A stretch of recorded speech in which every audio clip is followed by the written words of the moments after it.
भैया नमस्कार। आप सभी का स्वागत है हमारे चैनल में।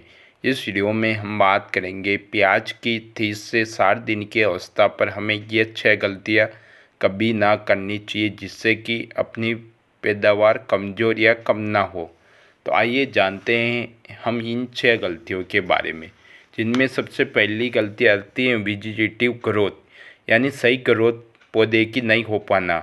दोस्तों, जब प्याज की फसल जब 30 से 50 दिनों की अवस्था में होती है, उस समय पर इसको वेजिटेटिव ग्रोथ की सबसे अधिक मात्रा में आवश्यकता होती है। तो उस समय पर आपको माइक्रोन्यूट्रिएंट, मैग्नीशियम सल्फेट, यूरिया और NPK 19-19, NPK 0-52-34, NPK 12-61 खाद का प्रयोग करना चाहिए। दूसरी बात, आपको प्याज की वानस्पतिक अवस्था में नाइट्रोजन की आवश्यकता को पूरा कर लेना चाहिए। दोस्तों, आपको वानस्पतिक अवस्था में आपको नाइट्रोजन की अधिक मात्रा में आवश्यकता नहीं होती है। जब आपका प्याज 50 से 55 दिन के आसपास हो जाता है, उसके बाद में आपको कभी भी यूरिया का प्रयोग नहीं करना चाहिए। यूरिया पौधे की वेजिटेटिव ग्रोथ को बढ़ाता है, तो ज़्यादा दिन के पौधे होने पर उनको वेजिटेटिव ग्रोथ की आवश्यकता नहीं होती है, तो उस समय पर आप यूरिया का प्रयोग ना करें। उस समय पर यूरिया की पूर्ति के लिए आप अमोनियम नाइट्रोजन नाइट्रेट का प्रयोग कर सकते हैं। तीसरी बात आती है थ्रिप्स। जब प्याज की फसल 35 से 40 दिन की अवस्था में हो जाती है, उस समय पर प्याज में थ्रिप्स का अटैक होने लगता है। तो उस समय पर थ्रिप्स का नियंत्रण आपको कर लेना चाहिए, अन्यथा थ्रिप्स के साथ साथ रस चूसक कीट पौधे में रस चूसने लग जाएंगे, जिससे कि पौधे में पीलापन की समस्या आ जाएगी। तो दोस्तों, आपको थ्रिप्स के नियंत्रण के लिए आपको सिजेंटा कंपनी के एलिका का प्रयोग करना चाहिए, जो कि आपके फसल में थ्रिप्स और रस चूसक और माइट जैसे कीटों को पूरी तरह खात्मा कर देगा। दोस्तों, चौथा आपको काम करना है पीलापन।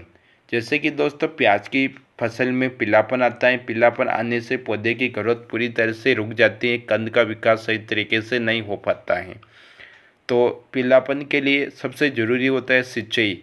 अगर दोस्तों आप सिंचाई अधिक मात्रा में कर रहे हो या बारिश ज़्यादा हो रही है, तो इससे भी प्याज की फसल में पीलापन आ सकता है।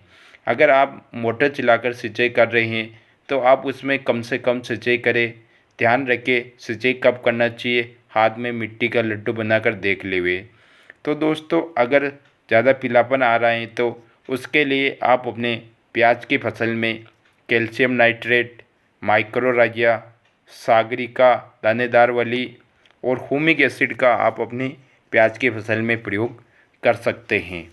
दोस्तों, पांचवा गलती, आपको प्याज की फसल में प्लांट ग्रोथ प्रमोटर का प्रयोग करना चाहिए। जब आपकी प्याज की फसल 30 से 50 दिन की अवस्था में होती है, उस समय पर आपको प्याज की फसल में एक प्लांट ग्रोथ प्रमोटर का प्रयोग करना चाहिए। 19-19 NPK खाद भी एक प्लांट ग्रोथ प्रमोटर का काम करता है। इसके साथ में आपको पोषक सुपर, इसाबियोन, सागरिका, बायोवीटा लिक्विड और आप मैक्रीना जैसी प्लांट ग्रोथ प्रमोटर वाली दवाइयों का प्रयोग कर सकते हो। आपको छठी बात का ध्यान रखना है, प्लांट ग्रोथ रेगुलेटर का प्रयोग करना चाहिए। प्लांट ग्रोथ रेगुलेटर के रूप में आप प्याज के फसल में सिजेंटा कल्टार का प्रयोग कर सकते हैं।